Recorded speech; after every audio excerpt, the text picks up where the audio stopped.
ان سہولیات کا بہت زیادہ فقدان تھا. اس میں میں یہ کہوں گا کہ جو ہمارے اساتذہ اکرام تھے، ایک تو ان میں جو ہے وہ جذبہ تھا کہ ہم نے ان بچوں کو کامیاب شہری بنانا ہے، اور دوسرا ہمارے اندر بھی یہ جذبہ تھا کہ ہم نے کچھ نہ کچھ یہاں سے سیکھ کے جانا ہے، اور ہم نے جو ہے وہ پڑھنا ہے اور کامیاب انسان بننا ہے.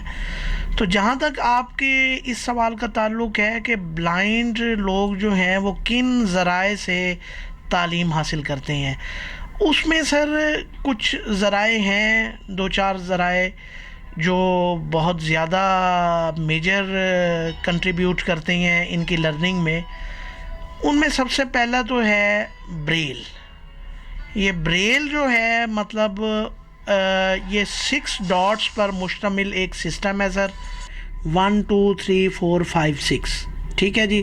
اب میں عام لوگوں کی رہنمائی کے لیے یہ میں بتاتا چلوں کہ جیسے انگلش کے الفابیٹ ہیں ABCD، یا اردو کے الفاظ ہیں الف ب جیم دال. ٹھیک ہے جی. ان کو جب ہم بچے کو سکھاتے ہیں تو ہم مختلف اینگلز بناتے ہیں، ہم مختلف شکلیں بناتے ہیں. مثلا اگر الف کے لیے انار ہے تو وہ انار کی شکل بنی ہوئی ہے. اگر بی سے ہم اس کو پڑھانا چاہ رہے ہیں تو بی سے بیٹ ہے، ہم نے بیٹ کی شکل بنائی ہوئی ہے. بال ہے تو بال کی شکل بنائی ہوئی ہے.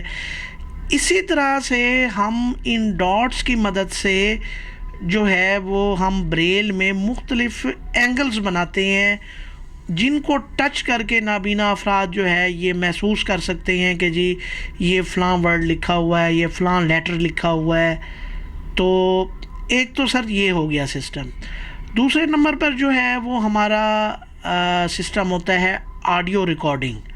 آڈیو ریکارڈنگ میں یہ ہوتا ہے کہ اسٹوڈیو میں کوئی بندہ بیٹھ جائے یا موبائل پہ کوئی بندہ جو ہے وہ بک کو ریڈ کر دے، تو جو اس طرح مطلب جو بلائنڈ لوگ ہوتے ہیں وہ پھر ان کو ان آڈیو بکس کو سنتے ہیں، یاد کرتے ہیں. ٹھیک ہے جی. تو اسی طرح سے پھر آپ موبائل اور کمپیوٹر کے ذریعے بھی پڑھ سکتے ہیں. یعنی آپ یہ کہہ رہے جدید ٹیکنالوجی کے ذریعے جو ہے بچے، جو نابینا بچے وہ تعلیم حاصل کرتے ہیں؟ جی بالکل حاصل کر سکتے ہیں سر. اور بہت سے لوگ جو ہے وہ یہ کام جو ہے وہ بطریقہ احسن کر رہے ہیں. اچھا عرفان بھائی، میں یہ پوچھنا چاہوں گا کہ ماضی کے اندر ہم دیکھتے تھے جو نابینا افراد تھے وہ سڑکوں پہ، فٹ پاتھوں پہ، سگنلز پہ، پلیٹ فارم پہ جو ہے بھیک مانگ رہے ہوتے. تو بڑی ایک روایتی انداز ہوتا تھا، 8 8 10 10 جو ہے نا نابینا افراد جو ہے ایک دوسرے کے شولڈر پہ ہاتھ رکھ کے جا رہے ہوتے تھے. لیکن الحمدللہ اب ایسا نہیں ہے، اور ہم دیکھ رہے ہیں بہت سارے نابینا بچے جو ہے نا وہ باعزت روزگار کمانے کی طرف گامزن ہیں. تو آپ کو کیا چینجنگ نظر آ رہی ہے؟ سر چینجنگ میں یہ کہوں گا کہ اس میں مجھے بہت ہی پازیٹیو چینجز نظر آ رہی ہیں. خاص طور پر میں یہ کہوں گا کہ چودھری پرویز الہی صاحب، انہوں نے بڑا زبردست سٹیپس لیے. 2002-03 میں میرا خیال ہے جب وہ وزیر اعلیٰ بنے تھے سر، انہوں نے تحصیل لیول پر 90 سینٹرز جو ہیں وہ اسپیشل ایجوکیشن کے جو ہے وہ بنائے 2004-5 میں.